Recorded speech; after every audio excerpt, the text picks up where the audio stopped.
on commence avec du basketball. Le ministre d'en haut s'engage auprès de la FIBB.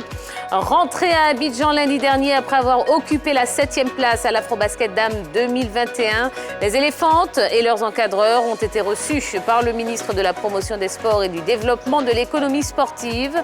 À la suite des mots d'encouragement, Paulin Claude d'en haut a décidé de remettre une prime de sélection à hauteur de 500 000 francs CFA à chaque joueuse. Il a également promis d'accompagner la SOA, champion de Côte d'Ivoire, pour sa participation à la prochaine Basket Africa League. Le ministre ivoirien des Sports, sur recommandation de la Fédération ivoirienne de basketball, entend instituer une journée du basketball féminin et la création d'académies de la discipline dans tous les lycées de jeunes filles du pays. On poursuit avec du taekwondo. Plus de 400 taekwondoïnes investissent à Abidjan. En marge de l'inauguration officielle du centre sportif, culturel et d'éthique ivoiro-coréen Alassane Ouattara, prévu le 28 octobre, la Fédération ivoirienne de taekwondo va permettre à la Côte d'Ivoire d'abriter son deuxième passage de grade Kukiwon après le premier en 2014. L'annonce de la tenue de ce rendez-vous sportif international a été faite mardi par Maître Bamba-Cheikh Daniel lors d'un point de presse.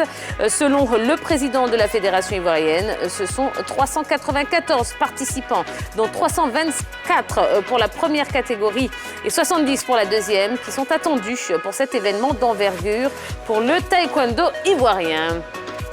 On passe à la Formule 1. Le Qatar accueille son premier Grand Prix.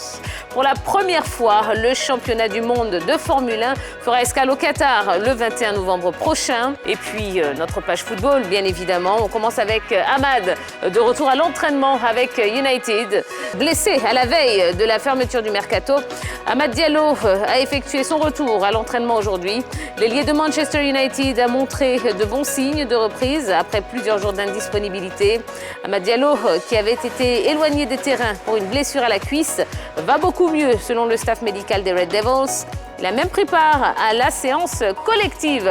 Et puis on termine avec les nommés du Ballon d'Or qui seront connus le 8 octobre. Le Ballon d'Or revient après une année d'absence due à la Covid-19. Le trophée fait donc son retour en 2021 et les nommés seront connus le 8 octobre prochain. Au cours de cette 65e édition seront révélés les prétendants, aussi bien chez les ballons d'or masculins que féminins. Les nominés pour le trophée Yashin, récompensant le meilleur gardien, et celui dénommé Copa, qui célèbre le meilleur joueur de moins de 21 ans, seront également connus. La cérémonie de révélation des lauréats se tiendra le 29 novembre au Théâtre du Châtelet. Voilà l'essentiel de l'actualité sportive du jour.